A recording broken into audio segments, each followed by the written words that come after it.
자, 오늘은 27번째 성전 재건과 성전 재건 귀한 것 투자라는 제목으로 에스라 1장부터 6장, 에스라가 10장까지 있는데 7장부터 10장은 다음 주에 보도록 하겠습니다. 오늘은 에스라 1장부터 6장 그리고 학개, 스가랴 세 권의 성경을 볼 텐데 5가지 주제로 보겠습니다. 에스라 1장과 2장은 고레스 왕의 투자 정책과 포로 기환이라는 주제로 보고요. 에스라 3장과 4장은 1차 기환과 성전 재건 시도라는 주제로 보고요. 그리고 성경을 좀 바꿔서 학개, 그리고 스가랴, 그리고 에스라 5장과 6장 성전 재건의 기쁨이라는 주제로 5가지 주제를 가지고 에스라 1장부터 6장까지 학개와 스가랴 이렇게 세 권의 성경을 보도록 하겠습니다. 우리가 보고 있는 통성경은 역사 순으로 성경의 순서를 구성하고 있다. 여러분 이렇게 이해하시면 되고요. 우리는 성경을 우리가 정경화 과정에서 창세기부터 말라기 또 마지막 요한계시록까지 정경학자들이 정해놓은 책을 묶어놓은 순서로 책을 이렇게 읽어서 시대가 조금 이렇게 엉켜 있습니다. 그래서 한번 시대의 손으로 성경을 읽는 것이 필요하죠. 그러면 예를 들면 오늘 우리 에스라 1장부터 6장 사이에 학개와 스가랴 그리고 7장 6장과 7장 사이에 80년 정도의 시간의 공백이 있는데 거기에 이제 우리가 다음 주에 보게 될 에스더가 이렇게 들어와 있거든요. 그러면 여러분들이 시대로 성경을 쭉 이렇게 다시 역사 순으로 다시 이렇게 구성을 해서 쭉 보시면 학개 오늘 그 말씀을 잠깐 드릴 텐데 에스라 1장과 2장 그러니까 2장과 3장 사이에 학개와 스가랴가 들어 있거든요. 그러면 2장과 3장 사이에 이제 어떤 사건이 있어서 학개와 스가랴가 그 안에 있다면 그러면 이 학개와 스가랴가 어떤 내용으로 이 글을 썼는지를 우리가 명확하게 그러니까 성경은 우리가 이해할 때 첫 번째 1차적으로 어떤 목적과 이유로 이 성경을 기록했는가 이게 1차적인 목적을 먼저 아는 게 중요한 거예요. 그리고 나서 이제 거기에 우리가 시대적 또 우리 개인적인 상황들에 살을 붙여서 성경을 이해해야 되는데 그 이해가 없이 학개와 스가랴의 시대적 배경에 대한 이해 없이 성경에 있는 단어적 개념, 문장의 개념만을 가지고 거기 여러분의 삶과 시대적인 것들을 적용해 살을 붙여버리면 전혀 엉뚱한 내용의 성경 해석이나 적용이 될 수 있거든요. 그래서 우리가 성경을 볼 때 특별히 역사와 관련된 성경들은 그 역사적 배경을 우리가 좀 자세히는 모르지만 그래도 개괄적으로 정확히 알 필요가 있습니다. 오늘 시대적인 그 구분에 따라서 에스라 1장과 6장만을 보고 그 중간에 들어있는 학개와 스가랴를 좀 볼 텐데요. 먼저 여러분 교재 229페이지 통으로 외우세요. 통으로 외우세요. 그리고 통으로 읽는 센서 요 두 문장은 두 이제 내용은 우리가 27과 같은 경우는 전체에 대한 기본적인 그 밑그림을 좀 보여주는 것이다라고 이해하시면 됩니다. 통으로 외우세요. 1, 2, 3, 4번 우리 1번부터 함께 읽겠습니다. 바벨론 제국이 망하고 페르시아 제국이 천하를 호령하는 주인이 되었습니다. 페르시아의 고레스 왕은 바벨론이 포로로 끌어왔던 사람들을 고국으로 돌려보내 줍니다. 1차로 귀환한 사람들의 이야기가 에스라 1장부터 4장에 기록되어 있습니다. 그런데 그들이 성전 재건을 중단한 채 16년의 세월을 보내자 하나님께서 학개와 스가랴 선지자를 보내어 성전 건축의 중요성을 외치게 하십니다. 학개와 스가랴의 도움으로 성전을 재건하는 이야기가 에스라 5장과 6장에 나옵니다. 그러니까 학개와 스가랴가 어디에 들어와 있는지 이제 대략 이해를 하시죠? 성전 재건이 중단되었던 때에 학개와 스가랴 선지자를 통해서 성전 건축을 계속하도록 학개를 통하여 권면하시고 스가랴를 통하여 또 격려하시는 내용이 학개서 스가랴서의 내용이 됩니다. 그 다음 우리 통으로 읽는 센스 계속 같이 읽어보겠습니다. 남유다 백성은 바벨론으로 3번에 걸쳐 포로로 끌려갔습니다. 1차 포로들이 바벨론으로 끌려간 지 70년 만에 마침내 예레미야 선지자의 예언대로 바벨론 제국은 페르시아 제국에게 멸망했습니다. 그러자 그때부터 다시 3번에 걸쳐 예루살렘으로의 귀환이 이루어졌습니다. 1차 귀환자들은 예루살렘 성전을 재건했고 80년 후 2차 귀환자들은 재건된 성전을 중심으로 율법을 다시 세워갔으며 2차 귀환한 지 14년 후 3차 귀환자들은 성벽을 재건했습니다.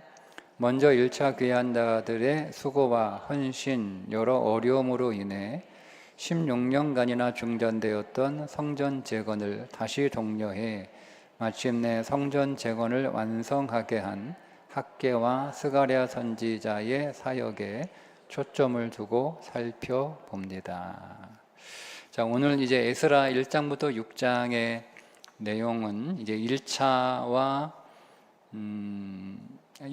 포로 귀환한 사람들의 이야기입니다. 총 3차에 걸쳐서 페르시아는 바벨론 시대에 포로로 잡혀왔던 포로민들을 각각 자기들의 나라로 돌려보내는데 바벨론 제국과 페르시아 제국이 포로들을 다루는 지향점이 좀 목표가 달랐습니다. 바벨론 제국과 유대인과의 관계만을 보자면 바벨론 제국은 유대인과 주종의 관계를 맺었습니다. 반면 바벨론이 망하고 페르시아 제국은 바벨론 제국과는 다르게 유대인과 동업 관계를 맺은 거예요. 그러니까 포로로 보냈다라고 하는 것은 동업의 관계에서 파견했다, 혹은 투자했다 이렇게도 설명을 할 수가 있습니다. 그러니까 페르시아 제국이 왜 포로민들을 다시 제 나라로 보내버렸는가, 그 목적이 분명해야 되거든요. 그냥 보낸 게 아니고요. 그 제국이 지향하는 세계 경영의 지향점이 달랐어요. 바벨론은 주종 관계를 맺으려고 했지만 페르시아는 동업의 관계를 맺으려고 했기 때문에 1차, 2차, 3차에 걸쳐서 돌아가고 싶은 사람은 돌아가라 이렇게 풀어준 거죠. 그 내용은 좀 자세히 우리 에스라 1장과 2장을 설명하면서 말씀을 드리겠습니다. 페르시아 제국은 레반트 지역이라고 하는 말, 여러분 좀 단어가 생소한데 레반트 지역이라고 하는 건 어디를 말하냐면 이스라엘, 팔레스타인, 요르단, 시리아, 레바논, 튀르키예 요 지역을 그 당시 고대 세계에서 레반트라고 불렀습니다. 그러니까 이 레반트 지역을 일종의 경제 특구로 삼아서 거기에서 목적은 뭐냐면 왜 포로민들과 특별히 유대인들과 동업의 관계를 맺으려고 했느냐? 이유는 돈이에요, 돈. 막대한 세금을 걷어들여야 되는데 지금 예를 들면 유대인들이 차지하고 있었던 그 팔레스타인 그 지역의 비어 있잖아요. 그러니까 땅이 놀고 있는 거예요. 그러면 거기에 누군가를 보내서 거기서 일을 해야 돈이 나오고 돈이 나와야 세금이 나오는 거잖아요. 그러니까 바벨론 시대에 포로로 잡혀왔던 그 많은 나라들이 포로로 끌려갔으니까 제대로 경제가 돌아가지 않아서 세금을 걷는데 거기서 전리품으로 가져온 것만으로는 그 나라가 부강하게 되는 건 바벨론 시대로 끝난 거죠. 전리품으로 취한 건 바벨론이 다 썼을 거 아니에요. 그러니까 더 이상 가져올 게 없으니까 거기에 사람을 보내서 거기서 돈을 벌게 하는 거예요. 돈을 벌어서 이제 세금을 걷게 하는 거죠. 이게 페르시아의 제국 경영의 이제 하나의 방법이었습니다. 이제 그래서 그 세금을 거두기 위해 레반트 지역을 개발한다 이렇게 말하면 너무 속이 드러나니까 그렇게 말을 하지 않고 뭐라고 얘기했냐면 특별히 유대인들을 바벨론 제국에 포로 잡혀온 유대인들을 돌려보내주면서 돌아가서 예루살렘 성전을 건축해라 이렇게 얘기를 한 거예요. 그러니까 명분은 돌아가서 성전을 건축하게 하는 거지만 유대인 입장에서는 되게 기분 좋잖아요. 근데 속 내용은 거기서 다시 경제 활동을 해서 세금을 많이 내라 이런 게 속내였어요. 근데 어쨌든 속내가 그렇지만 하나님은 그 페르시아의 세계 경영 방법을 이용하셔서 하나님께서 예레미야 선지자를 통하여 말씀하신 예레미야 70년의 그 예언의 말씀을 성취하시고 에스겔이 성전 조감도를 이제 세 번째 설득 과정에서 보여준 것처럼 그 성전 조감도가 이제 성취가 되는 일들을 하나님께서 이루신 거죠. 자, 레반트 지역 활성화를 위한 페르시아 투자를 이제 1차, 2차, 3차 귀환, 페르시아 입장에서는 1차, 2차, 3차 파견 혹은 1차, 2차, 3차 투자 이렇게 부를 수 있습니다. 이제 남유다 입장에서는 돌아왔으니까 성경의 언어로는 포로 귀환 이렇게 부르게 되는 거죠. 1차 파견은 총독 수룹바벨 제사장 여호수아의 인도를 받아 49,897명 대략 5만 명 정도가 귀환하게 됩니다. 그러니까 강제로 보낸 게 아니고요. 자원자들을 보낸 거예요. 자원자들. 그래서 이때 와서 성전 재건을 이렇게 하게 되는데 성전 재건을 허락하고 성전 기명 5,400점을 돌려줍니다. 바벨론 포로 때 전리품으로 가져왔던 성전 기명들을 성전을 재건하라고 보내면서 5,400점을 보게 되는 거죠. 자, 1차 파견은 자, 우리는 세 번에 걸쳐서 하나님께로 돌아가야 되는데 그게 1차 귀환, 2차 귀환, 3차 귀환으로 설명할 수가 있습니다. 1차 귀환은 첫 번째 스룹바벨이 와서 스룹바벨 성전을 재건하니까 예배를 회복하는 거죠. 여러분들이 하나님께로 돌아갈 때 이 순서를 여러분 참고하시는 것이 꼭 이 순서를 지키는 것은 아니지만 그러나 이 세 가지 요소가 반드시 회복이 있어야 되는 거예요. 그게 우리가 온전히 신앙을 회복한다. 여러분 꼭 기억하세요. 우리가 온전히 신앙이 회복된다. 그러니까 우리의 신앙이 온전해진다라고 하는 건 이 세 가지가 회복되는 겁니다. 첫 번째가 성전의 회복, 즉 예배의 회복이 있어야 됩니다. 두 번째 파견은 이제 80년 후에 대략 80년 후 연도로 따지면 78년 정도 되는데 대략 보통 80년이라고 합니다.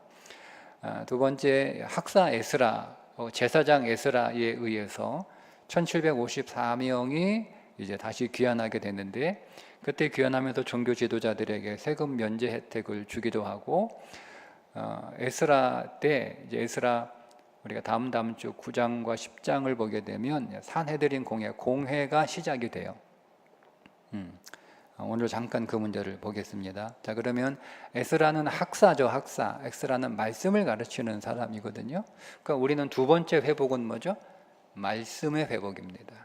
그러니까 보통 교회 안 다니다가 신앙생활 잘 못하다가 교회 많이 빠지다가 뭐 이렇게 건성건성 이렇게 다니다가 신앙생활 제대로 해야겠다라고 해서 이제 보통 사람들이 교회를 열심히 다녀요.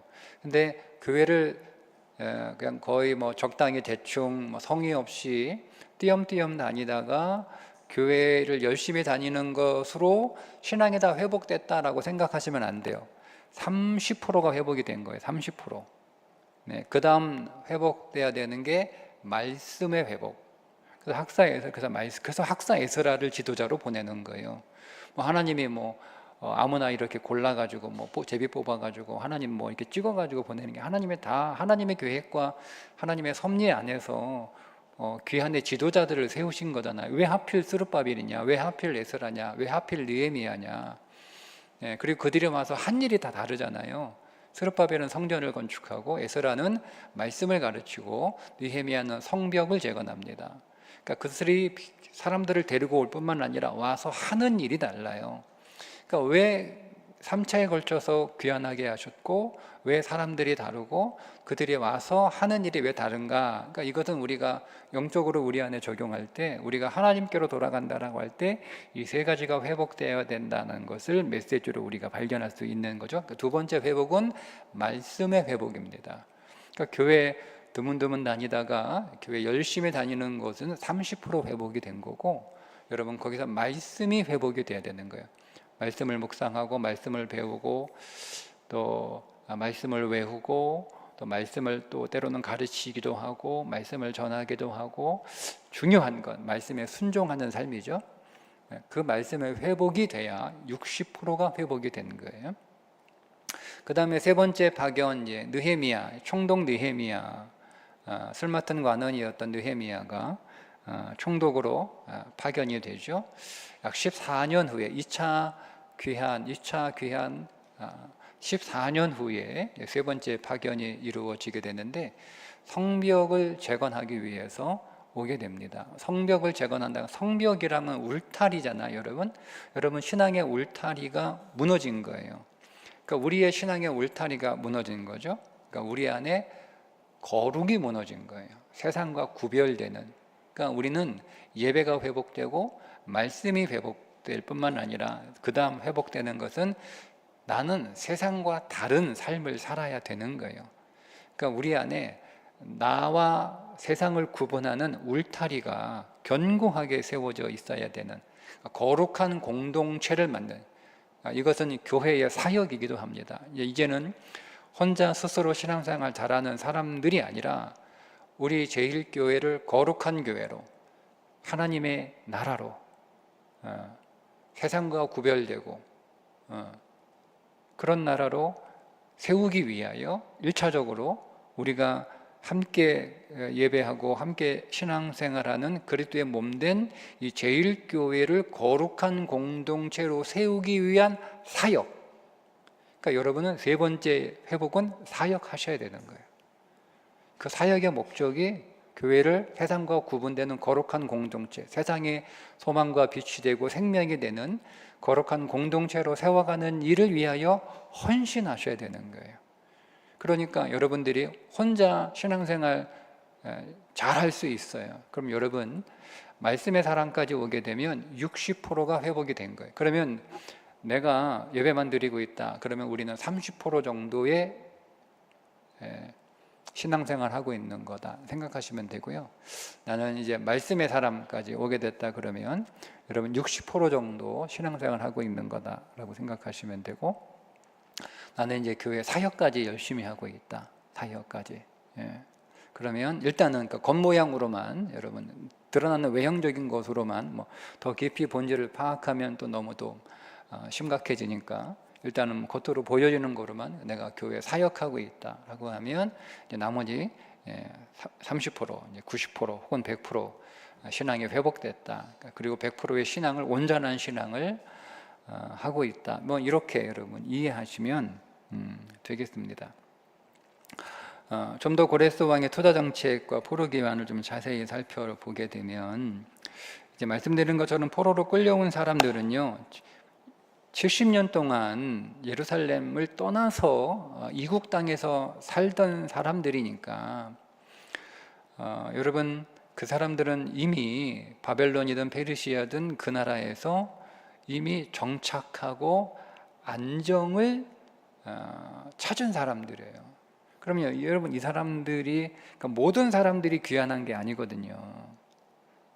포로로 잡혀간 사람들의 숫자에 비하면 숫자가 굉장히 적죠. 그죠? 뭐 6만 명도 뭐 안 되거나 좀 그거면 조금 더 넘거나 뭐 그런 숫자일 텐데, 그러면 이 사람들이 왜 왔느냐? 왜 왔느냐? 이 사람들이 왜 왔느냐? 예레미야의 편지와 에스겔의 3차에 걸친 설득을 통해서 제사장 나라의 비전과 소망을 가진 사람들이 돌아오는 거예요. 여러분, 다 돌아오는 게 아니에요. 그런 사람들이 페르시아의 모든 삶의 기반을 다 두고 아무런 기반도 없는 예루살렘으로 다 그냥 보따리 하나, 여행 가방 하나 싸가지고 돌아오는 거예요. 왜냐하면 이 고레스 왕의 투자 정책은 사실은 세계 역사를 보면 그렇게 해석이 되지만, 믿음의 눈으로 보게 되는 역사는 예레미야 70년 언약의 성취이며 에스겔 성전의 조감도가 성취되는 사건으로 사실은 그렇죠. 그런데 왜 고레스 왕이 제국 경영의 파트너로 유대 민족을 선택했는가? 특별히 이 레반트 지역의 파트너로 왜 유대인들을 선택했는가? 그거는 자, 여러분 보시면 70년 바벨론 포로 기간을 타 민족과 달리 사용했다. 그러니까 똑같이 바벨론 포로로 잡혀간 많은 나라들이 있을 거 아니에요? 남유다 백성들만 포로로 잡혀간 건 아니니까 다른 나라들도 포로로 잡혀와서 페르시아 고레스 왕 때 유대인들만 보낸 건 아니고 다른 나라 사람 포로들도 다 귀환을 시켰을 거 아니에요. 근데 특별히 이 유대인들을 그 제국 경영의 파트너로 선정한 이유는 바벨론 70년 포로 기간을 유대인들은 다른 포로들과 다른 삶을 살았죠. 어떻게 살았습니까? 세 가지: 징계의 기간으로, 교육의 기간으로, 안식의 기간으로 살았어요. 다른 민족들은 어떻게 살았는지 모르겠으나 그냥 그렇게 보통 일반 포로로 잡혀간 사람들이 살아가는 일반적인, 우리가 충분히 생각할 수 있는 그런 상식 수준의 삶을 살았겠죠. 근데 유대인들은 그 기간을 하나님의 징계를 통하여 회개하는 기간으로, 그리고 다시 하나님의 말씀을 배우는 기간으로, 그리고 안식은 하나님의 말씀을 순종하는 거잖아요. 그 말씀을, 어쨌든 안식의 기간으로 하나님께 절대 맡기고 그분을 절대 의존하고 그분을 신뢰하고 70년을 이제 기다리는 그런 어떤 믿음의 삶으로 똑같은 환경에서 똑같은 장소에서 똑같은 일을 당하지만 유대인들, 잘 기억하세요 여러분. 70년 동안 유대인들은 다른 삶을 살았다라고 하는 것을 여러분 기억하셔야 됩니다. 네, 기억하셔야 됩니다. 두 번째는 페르시아 제국 내에서 우수한 민족으로 성장을 했다는 거예요. 우수한 민족으로. 왜냐하면 예레미야가 편지를 통해서 어떻게 살라고 네 가지 삶의 지침을 내렸죠. 그죠? 첫 번째 뭐라고 했습니까? 집을 지어라. 두 번째, 텃밭을 만들고 그 열매를 먹어라. 세 번째, 번성해라. 그리고 네 번째, 바벨론 성읍의 평안을 위하여 기도해라. 이 정확한 믿음의 방식의 삶을 지침으로 내렸어요. 그러니까 그 삶을 살은 거예요. 그 삶을 산 결과 페르시아 내에서, 바벨론과 페르 내에서 유대인들은 우수한 민족이 된 거죠. 우수한 민족이. 자, 그래서 고레스 왕이 특별히 유대인들을 제국 경영의 파트너로 선택한 그런 일이 이루어지게 됩니다. 그러면 페르시아 제국이 투자한 그 성과는 어떤 것인가? 자, 5400전의 성전 기명을 투자를 한 거잖아요. 그거 다 보물들이잖아요. 이거를 다 내준 거니까 그로 인해서 유대인들의 절기가 다시 회복이 되었다. 이 말은 유대인들의 삶의 센터가 예루살렘이 되었다는 뜻이에요. 그 다음에 성전 재건을 하도록 투자를 했죠. 성전 재건을 하도록. 이로 인해서 유대 경제가 활성화가 되고 제국에 많은 세금을 낼 수 있는 세금 정책의 성공이라는 성과를 가져왔습니다. 이제 우리가 다음 주에 보게 될 에스라 7장 이후에 특별히 9장과 10장에 산헤드린 공회 설립을 통해서 유대 자치기구를 통한 안정적 식민지 운영을 할 수 있게 되었고, 그리고 예루살렘 성벽, 느헤미야서에서 예루살렘 성벽 재건을 통해서 레반트 지역에 세계 상권이 들어오게 돼요. 특별히 예를 들자면 두로 상인들이 입점을 해서 레반트 지역의 경제 특구와 경제 활성화가 일어나게 됩니다. 이런 페르시아의 눈에 띄는 투자와 성과가 있게 되는 거죠. 우리 3장과 4장 1차 귀환과 성전 재건 시도에 대해서 자세히 보도록 하겠습니다.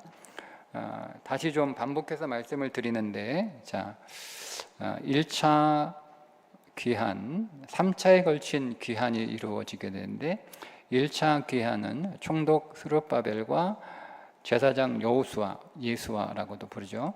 수아의 인솔을 받아 귀환하게 되고, 이들은 주로 성전 재건 사업을 하게 됩니다.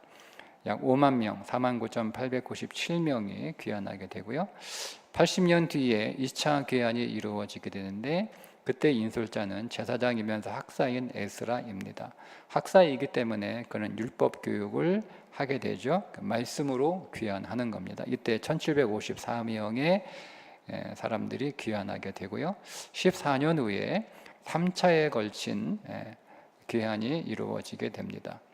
이때는 총독, 술 맡은 관원이었던 느헤미야가 총독으로 부임을 하게 되고 성벽 재건을 하게 됩니다. 여러분, 이제 에스라 1장부터 이제 4장의 내용은 1차 귀환과 성전 재건의 시작에 관한 말씀들입니다. 그런데 4장과 5장 사이에 16년이라고 하는 시간의 공백이 생깁니다. 즉 성전 건축이 중단되는 거예요. 그러니까 성전 건축을 반대하는 사람들이 이제 페르시아 왕에게 거짓 상소를 보내는 거예요. 그러니까 저들이 독립해서 반란을 일으키기 위하여 성전을 건축하는 거다. 그래서 이제 성전 건축이 중단이 되기도 하고, 두 번째, 그것이 시간이 너무 길어지게 되는 거죠. 근데 그 성전 건축을 다시 좀 빨리 재개해라, 그렇게 독려했던 사람이 학개와 스가랴. 그러니까 4장과 5장 사이에 학개와 스가랴가 위치하는 거예요. 그리고 이제 학개와 스가랴의 동료를 통해서 성전 재건이 에스라 5장과 6장에서 이루어지게 됩니다. 우리가 오늘은 여기까지 보고 다음 주에 에스더를 본 다음에 이제 그 다음 주에 에스라 7장부터 10장을 보게 될 텐데요. 1차와 2차, 에스라가 2차 귀환이잖아요. 두 번째 포로 귀환 지도자인데 1차 귀환과 에스라 7장, 에스라 2차 귀환 요 80년 요 사이에 에스더서가 존재합니다. 그때 에스더서의 사건, 불임절이 만들어지는 사건이 있었다는 것. 그럼 여러분들이 학개스가랴를 이렇게 읽으면서 에스라 4장의 성전 건축이 재건되다가 중단된 그 16년에 그 사이에 에스라와 학개와 스가랴가, 학개는 권면하고 스가랴는 격려하는 그런 내용의 말씀을 기록하게 되었다. 여러분 이렇게 이해하시면 되고, 1차와 2차 귀환 사이에 80년의 그 귀환에 에스더의 사건이 이제 전 페르시아 내 유대인들이 학살당하게 될 사건이 있었구나. 그 여러분들이 시대적인 상황들을 좀 이제 기억하시면 좋겠죠. 그리고 나서 이제 2차 포로 귀환들이 이루어지게 되는 겁니다. 이거 좀 여러분 뭐 그냥 부록처럼 회당, 그러니까 바벨론 포로로 끌려간 유대 백성들은 성전이 무너졌으니까 바벨론에 성전을 지을 수가 없어서 그 성전을 대신했던, 성전을 대체했던 것이 회당입니다. 그러니까 바벨론에 의해서 성전이 파괴되자 임시로 개인의 집들을 공공 예배와 종교 교육의 장소로 사용을 하다가 점차 공식적인 모임이 가능한 곳으로 발전이 된 거죠. 처음부터 여기 회당 이렇게 된 건 아니라는 거예요. 자, 그래서 유대 포로들이 살고 있는 바벨론 각 지역에 회당을 세워서 성전이 없는 상황을 이겨 나갔습니다. 왜 여러분 이 회당이 필요했을까요? 왜 필요했을까요? 네, 성전을 사모하며 그리워하면서 성전을 다시 세울 비전을 그 회당에서 가지면서 제사장 나라의 꿈을 키우는 거예요. 그러니까 성전이 회당의 성전을 대신할 수는 없는 거예요. 다만 상황이 그러니까 포로로 귀환하고 돌아가니까 성전을 짓잖아요. 그죠 여러분? 그래서 여러분 이걸 뭐 이렇게 적용하는 게 정확하다, 뭐 딱 맞다라고 말씀드리긴 좀 어렵겠지만, 그러나 거의 저는 대체로 비슷한 상황이죠. 우리가 코로나 겪으면서 성전 예배를 드리지 못하는 일들을 겪게 돼서 유례 없는 온라인 예배라는 게 생겼잖아요. 그죠? 그거는 대체할 수 있는 게 아니에요, 여러분. 그냥 임시로 그렇게 하는 거고 끝나면 다시 돌아와야 되는 거예요. 이게 양날의 칼이죠. 그렇다고 온라인 예배를 일체 끊을 수 있는 것도 아니고, 그러나 여러분 부득이하게 온라인으로 예배를 드릴 수 있는 상황이 여러분 가운데 혹 있게 되더라도 그들이 회당 예배를 드리면서 이제 성전 필요 없어, 이게 아니에요. 그 회당 예배를 통하여 성전을 사모하고 거기에서 이제 그 성전을 통하여 그들이 배워야 되고 교육되고 훈련돼야 될 것들을 충분히 훈련하고 그걸 사모하는, 그러니까 그런 사람들이 귀환하는 사람들의 무리에 합류를 한 거예요. 그런 사람들이. 그러니까 성전 필요 없어, 뭐 회당으로 충분히 하는 사람들은 돌아가지 않아요. 그리고 이제 이것이 바벨론 뿐만 아니라 페르시아, 헬라, 로마까지 계속 디아스포라 유대인들은 팔레스타인 지역에 살고 있지 않는 흩어진 유대인들을 디아스포라 유대인이라고 부르게 됩니다. 그러니까 우리나라면 제외 한국인들을 말하는 것처럼 제외 유대인들이죠. 그들을 디아스포라 유대인이라고 부르는데, 그 유대인들은 이제 예루살렘에 성전이 있고 자기가 살고 있는 로마나 헬라나 그런 어떤 단 그리스 이런 헬라 지역에는 성전이 없으니까 거기서 뭐 예루살렘까지 매주 올 수 없으니까 거기서 이제 부득이하게 이제 회당 예배를 드릴 수밖에 없고, 그렇지만 유대인들은 반드시 1년에 3번 예루살렘에 와서 절기를 지켜야 되는 거예요. 그럴 때 신앙적 공동체와 유대감과 신앙이 잘 이렇게 연대가 되는 그런 일들이 가능하게 되는 거죠. 그러니까 그런 게 없게 되면 헬라에 있는 지역의 유대인들과 예루살렘에 있는 유대인들과 서로 믿는 하나님이 달라요. 똑같이 하나님을 부르는데, 어쨌든 이런 참고적으로 보시면 되고요. 그 다음 학계를 좀 보도록 하겠습니다.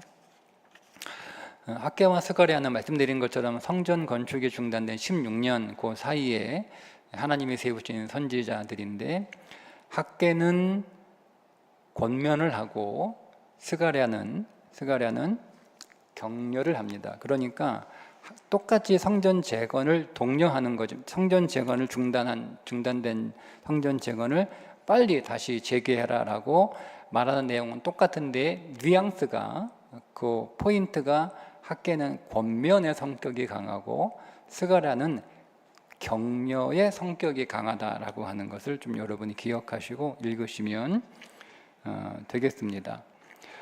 특별히 학계는 어떻게 권면하냐면 책망과 위로로 권면합니다. 책망은 학계서 1장 9절인데요. 너희가 한번 읽어볼까요? 학계서 1장 9절. 자, 시작. 너희가 많은 것을 바랐으나 도리어 적었고 너희가 그것을 집으로 가져갔으나 내가 불어 버렸느니라. 나 만군의 여호와가 말하노라. 이것이 모든 까닭이냐? 내 집은 황폐하였으되 너희는 각각 자기 집을 짓기 위하여 빨랐음이라. 학개서의 내용은 권면은 책망과 위로인데, 책망은 내용이 뭐냐면 우선순위가 틀렸다는 거예요. 여러분, 비어있는 황폐되었던 땅에 70년 만에 돌아와서 내 집을 먼저 짓는 게 맞아요? 하나님의 집을 짓는 게 먼저 짓는 게 맞아요? 하나님의 집을 짓다가 중단되니까 자기 집을 먼저 짓고 거의 새까맣게 잊어버린 거예요. 그래서 하나님이 너희가 많은 것을 바랬으나 도리어 적었다. 너희가 그것을 집으로 가져갔으나 내가 불어버렸다. 왜 그랬는지 알아? 라고 물으시는 거예요. 야, 내 집은 황폐하는데 너희들은 너희 집 짓는데 그렇게 빨리 급하게 신속하게, 내 집은 16년이나 내팽겨놓고 네 집 짓는 데는 그렇게 열심이다, 네 집 짓는 데는 그렇게 빠르다, 이렇게 말씀하시는 거예요. 우선순위가 잘못됐다는 거예요. 그렇게 책망하는 겁니다. 그러면서 위로하는데 그 위로의 말씀은 1장 13절 말씀이에요. 자, 머뭇거리지 마라 라고 하면서 위로하는데, 자, 한번 읽어보겠습니다. 그때에 여호와의 사자 학개가 여호와의 위임을 받아 백성에게 말하여 이르되 여호와가 말하니 내가 너희와 함께 하노라. 그러니까 머뭇거리지 마. 머뭇거리지 마. 내 집 지을 형편도 안 되는데 하나님의 집을 어떻게 짓습니까? 이렇게 그 분명한 핑계가 아니고 분명한 현실적인 이유예요. 그러니까 없는 돈에 이것까지 다 성전 짓는데 써버리면 내 집도 없으니까, 그래서 내 집이라도 먼저 짓고 삶의 안정을 기한 다음에 성전을 짓겠다라는 생각을 했겠죠. 근데 그게 우선순위가 잘못됐다는 겁니다. 못합니다, 여러분. 여러분의 삶이 안정되고 여러분의 삶의 일들이 어느 정도 되면 그때서야 내가 신앙생활 잘하겠다, 네, 그런 날은 오지 않습니다. 그런 날은 오지 않습니다. 꼭 기억하십시오. 우선순위 꼭 기억하세요. 스가랴는 이제 16년 동안, 그러니까 스룹바벨이 이제 5만여 명의 사람들을 귀환해서 정말 위대한 비전을 안고 귀환한 거잖아요. 성전 기물까지 다 받아가지고 오니까 얼마나 여러분 스룹바벨이 성전 건축을 시작하면서 얼마나 부푼 기대와 얼마나 설레이는 마음이었겠어요. 16년 동안이나 성전 재건이 중단되리라고는 꿈에도 생각 못했는데 성전 건축이 멈추어지고 나서 곧 되겠지 하는 게 16년이나 시간이 흘러가면서 스룹바벨이 마음이 많이 낙심을 한 거예요. 그때 이제 그 스룹바벨을 격려하기 위해서 스가랴가 이제 격려하는 선지자로 나타나게 되는데, 스룹바벨에게 이 말씀을 전하는 거죠. 자, 스가랴 4장 9절 함께 읽어보겠습니다. 스룹바벨의 손이 이 성전의 기초를 놓았은즉 그의 손이 또한 그 일을 마치리라 하셨나니 만군의 여호와께서 나를 너희에게 보내신 줄을 네가 알리라 하셨느니라. 자, 네가 시작했으니까 네가 끝나게 해줄게.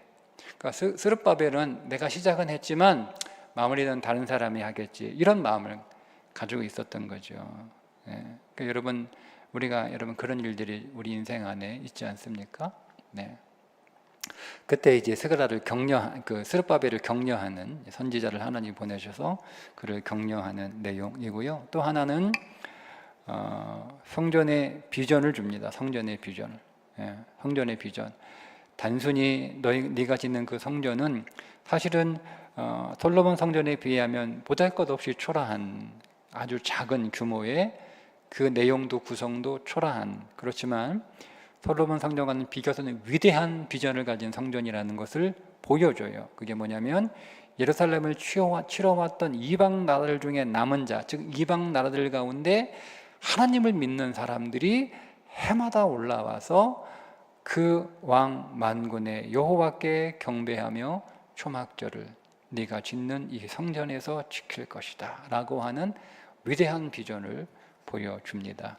그러면서 주셨던 말씀이 여러분 유명한 말씀이죠. 스가랴서 6장에 4장에 남아있는 힘으로도 되지 않고 능으로 되지 않고 오직 뭐로?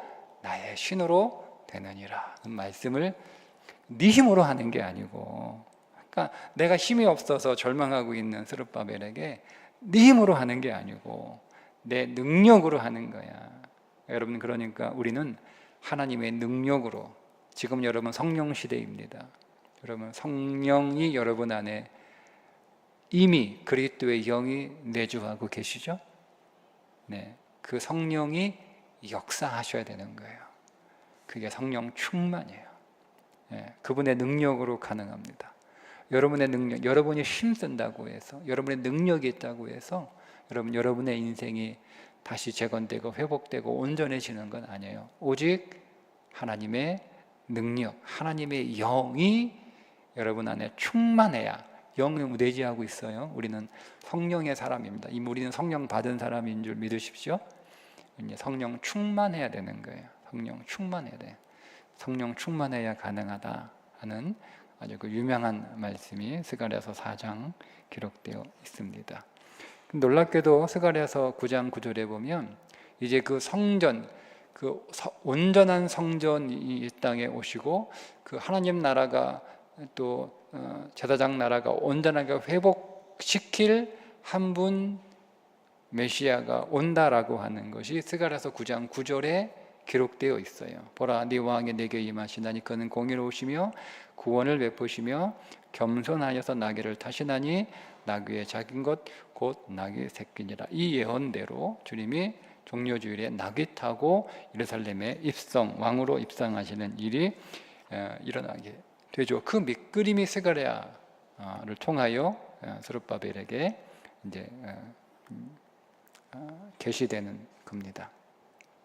마지막 이제 에스라 5장과 6장은 이제 드디어 성전 재건이 완료가 됩니다. 솔로몬 성전 건축의 기쁨처럼 스룹바벨 성전 재건의 기쁨이, 물론 제사장들과 레위 사람들과 나이 많은 족장들은 첫 성전을 보았던 사람들이어서 그 솔로몬 성전의 규모와 그 솔로몬 성전의 건축 자재들을 이미 잘 알고 있는 사람들의 눈에 이 스룹바벨 성전은 너무 초라하니까 그들은 대성통곡하였지만, 그러나 많은 백성들은 큰 기쁨으로 함성을 지르고 하나님 앞에 기쁨의 예배를 드리게 됩니다. 여러분,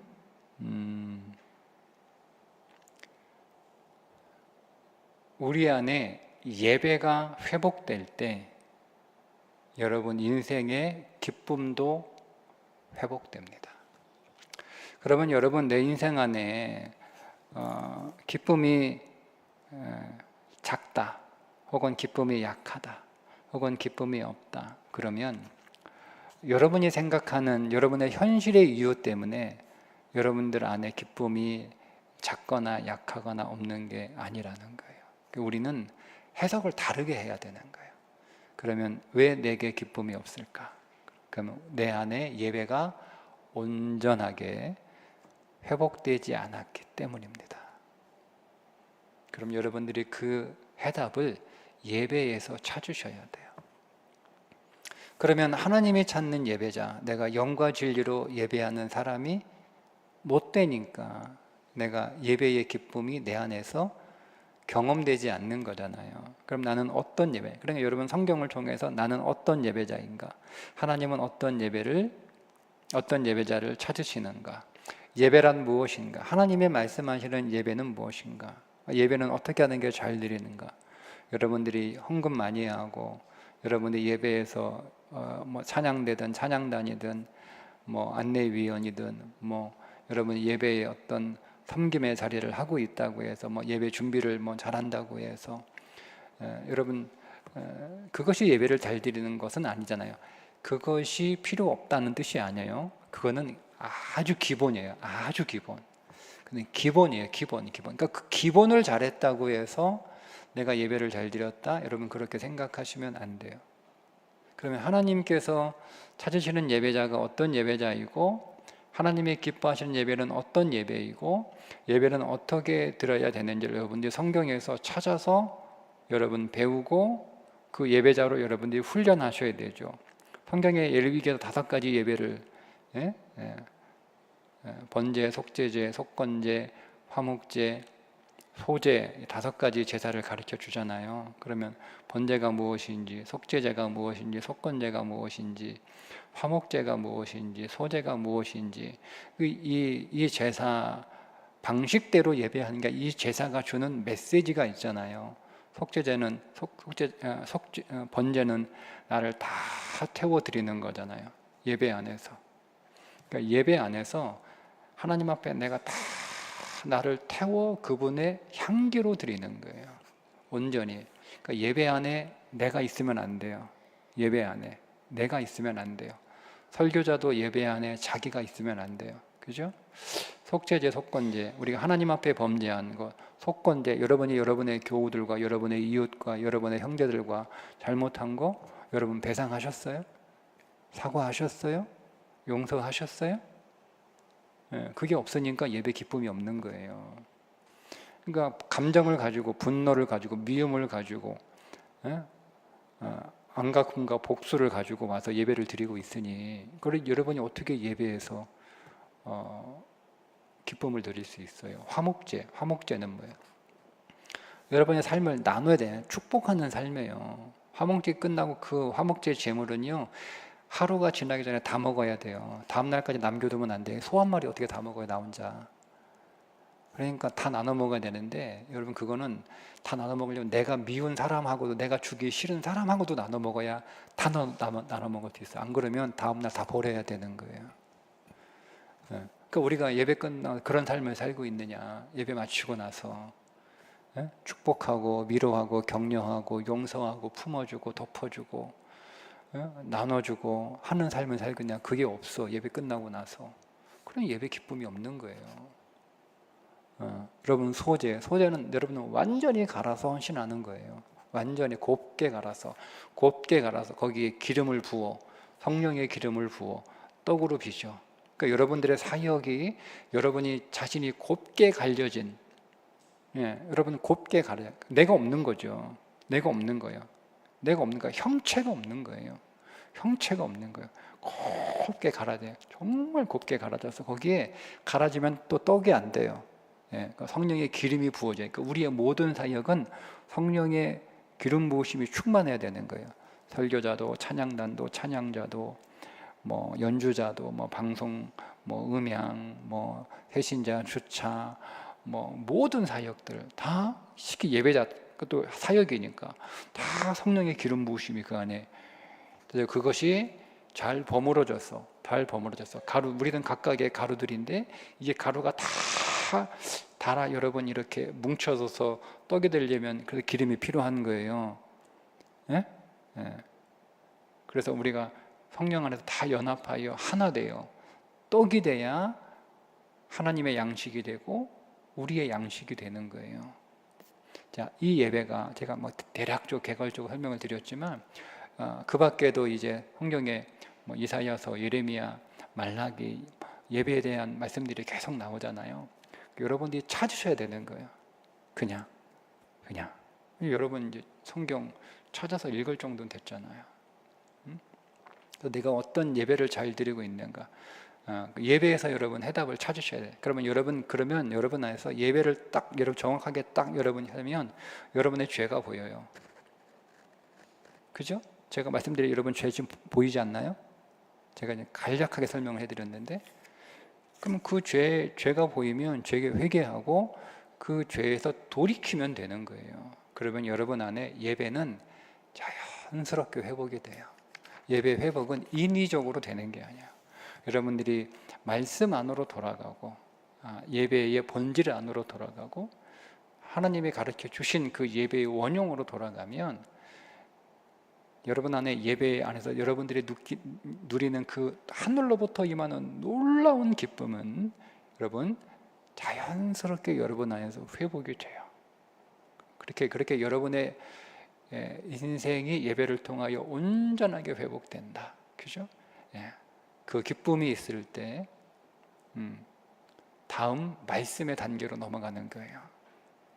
그러니까 우리 안에 이게 없으니까 예배는 드리지만 예배의 온전한 예배가 되지 않고 그 예배 안에서 온전한 예배의 기쁨이 회복되지 않으니까 계속 그 30%에서 계속 멈도는 거예요. 그 안에서 그냥 계속 이제 다음 60%를 향해서 전진해야 되는데, 그게 말씀에 순종하는 삶으로 전진해야 되는데 되지 못하는 거죠. 거기서 말씀을 통하여 우리가 강하게 무장될 때 이제는 우리 안에 견고한 거룩한 공동체를 세우는 일에 우리가 헌신하고 사역하는 일로 더 성장하게 되는 거죠.